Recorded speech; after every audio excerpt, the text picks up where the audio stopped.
no man's land between Greece and Turkey. Greek police deploy water cannon to drive back people trying to cross the border into the EU. Athens says it has blocked around 10,000 migrants who are trying to leave Turkey after President Recep Tayyip Erdogan said his country had opened the gates to Europe.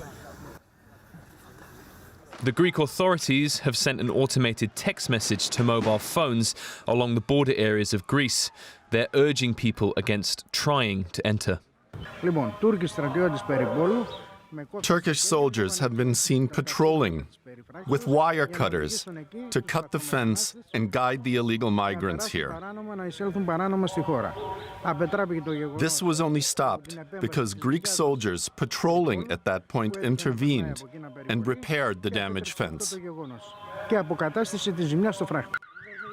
These people from Afghanistan have made it across to Greece.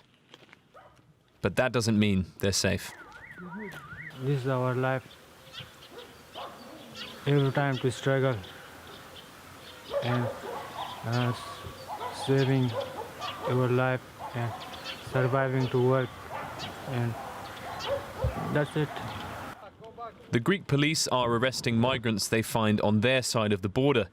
They'll either be sent back or even jailed for entering the country illegally. And DW correspondent Dorian Jones joins me now from Istanbul. Dorian, the Greek government has made serious accusations against Turkey, accusing it of using refugees as pawns to exert diplomatic pressure.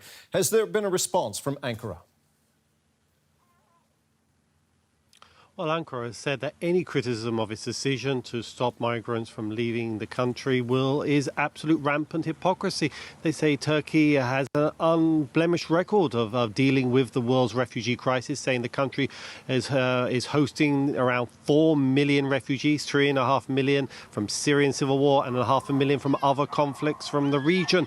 And it says despite it hosting such a huge number of people, the support it's getting from the international community has been very little, and it says that it simply cannot host any more refugees, and it says those who want to leave are free to do so. Tell us more about the people caught up in this conflict, in this international power play, the migrants who are trying to cross into the EU and who are languishing there in Turkey. Well, they are from all across the region. You have people from Afghanistan, Iran, Iraq, even from various countries across Africa are part of this. Thousands of people that are believed now to be on the Greek and Bulgarian borders. And of course, you have Syrians as well. And this just underscores how important a country Turkey is to hosting the region's refugees and why it's seen as so important to controlling those people leaving the country. But Ankara is clear that it cannot host these people anymore, and there are expected to be growing numbers of refugees heading towards the border. As Ankara makes clear, it's not going to change its policy, and this will add to concerns among humanitarian groups over the conditions they are facing. It is still winter, it's freezing at night. Many of the people there are families with young children, even concerned about feeding these people. What are they going to do for sanitation as the numbers are expected to build up in the coming days ahead? Now, Turkey is already hosting over 3 million refugees from the Syrian conflict, as you mentioned, Dorian. More are on the way.